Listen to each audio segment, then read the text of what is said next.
Welcome, dear listeners, to a chilling exploration through the shadows hidden in the unlikeliest of places.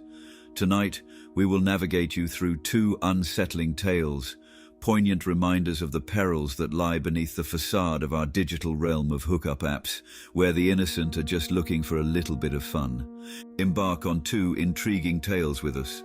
The first, The Deceitful Date, unravels a charming encounter morphing into a sinister trap, where deception's twists will leave you questioning reality. Next, in Swipe Left, a seemingly innocent interaction unfolds into a series of eerie events. Remember, appearances can deceive, and lurking in the internet's shadows lies peril just a click away. So, dear listeners, if you thought your worst nightmare in online dating was merely an awkward first date, then brace yourself, for these tales will expose the dark side of convenience and anonymity that our digital lives afford us.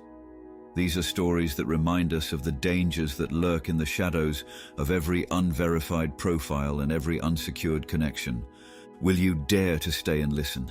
These are not just stories, they are warnings. Story 1. The Deceitful Date. I had been scrolling through Grindr the whole day, not exactly on the hunt for Mr. Right, but more on the lookout for Mr. Right now. Eventually, I came across a guy who caught my eye with his striking looks. Following a few hours of non-stop messaging back and forth, we made the spontaneous decision to meet face to face. When I arrived at the address he'd given me, I was greeted by a man who looked nothing like the profile picture. He was almost 30 years older, with deep wrinkles etching his face and a sinister smile that sent shivers down my spine. He explained that the person I was supposed to meet had stepped out to get groceries, but would be back soon. I received a text from the guy I was supposed to meet, and he said he'd be back shortly and to hang out with his friend. Feeling awkward and a bit stranded, I hesitantly accepted the offer of a drink from this older man to pass the time. As one drink turned into another, the person I was originally supposed to meet failed to show up, leaving me in an unexpected situation. To my surprise, the following morning brought a disconcerting realization as I found myself waking up in an unfamiliar bed with the older man making unwanted advances while massaging me. It was unsettling to notice my unbuttoned pants, a detail that he must have been responsible for. Hurriedly gathering my clothes, I prepared to depart when he halted me with an unusual proposition. In an unsettling daze, I recalled the previous evening when he proudly displayed pictures from his yearbook at the school where he claimed to be the principal. Among the images, I noticed him attending prom with another gentleman. This detail somewhat reassured me, leading me to believe his authenticity in his offer. His offer was as bizarre as it was enticing. Who offers someone else $10,000 and a position as a teacher at their school out of the blue like that? Despite my initial apprehension, curiosity got the better of me, and I found myself intrigued by the mysterious proposition. I tentatively agreed to meet him at the school the next day, my mind racing with questions and a sense of foreboding.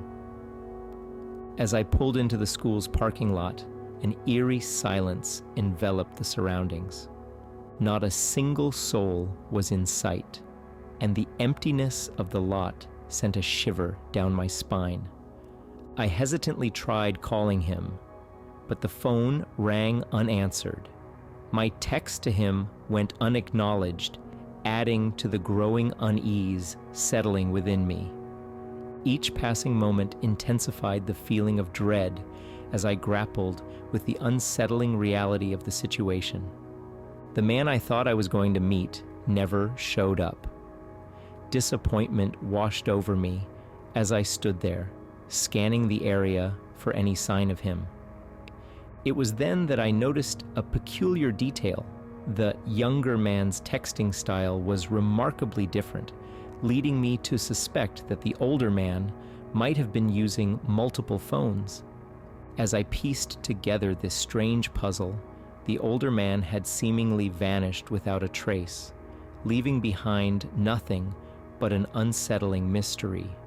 The school he had claimed to be the principal of stood before me, an eerie sight with its abandoned appearance, dark windows devoid of any signs of life. I found myself alone, a sense of unease creeping over me as I stood in the desolate parking lot, the only sound being the frantic beating of my heart. The realization hit me like a ton of bricks. I'd been deceived, lured into a situation that could have ended far worse than it did.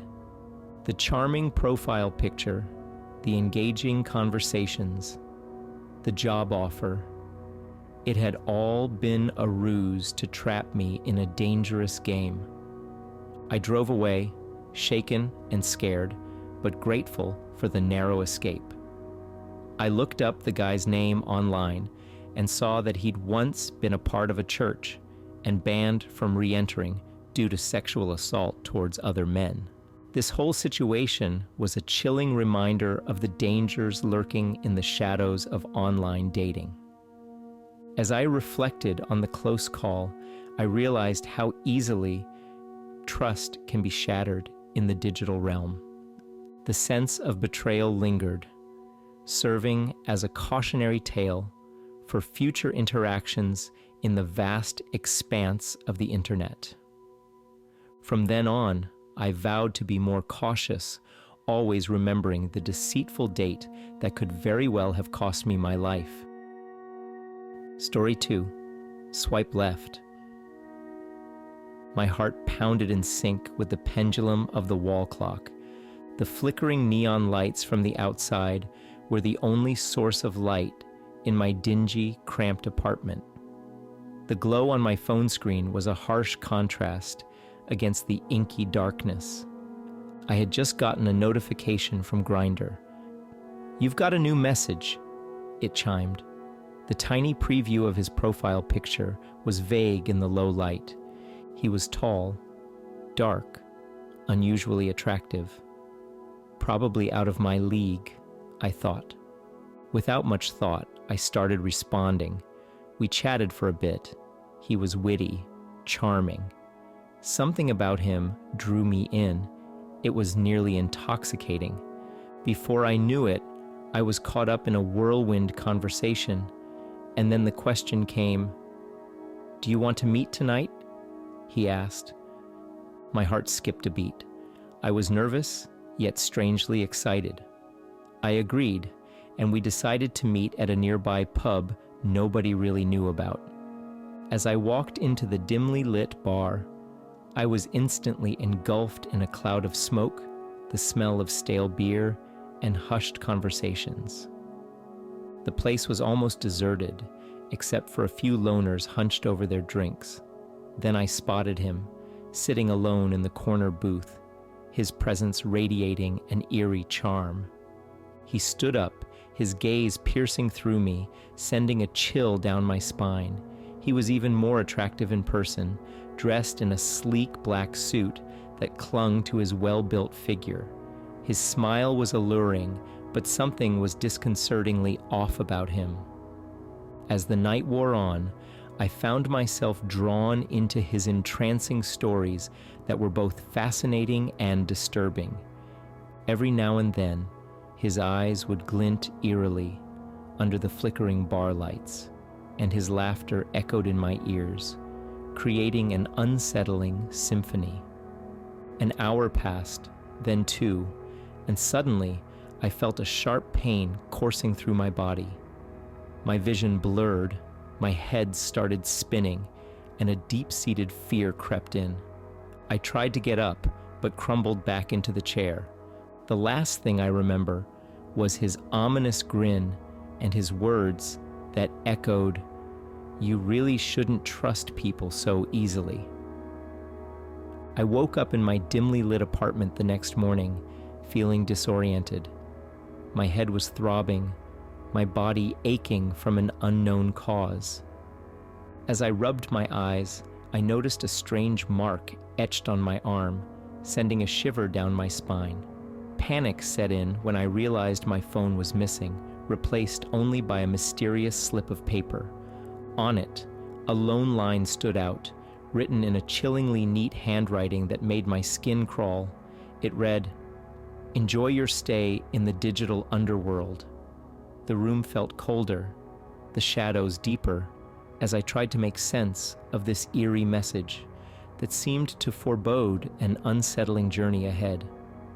I opened my laptop, expecting to dive into my usual online routine, only to discover a haunting sight. I found myself mysteriously logged out of all my accounts.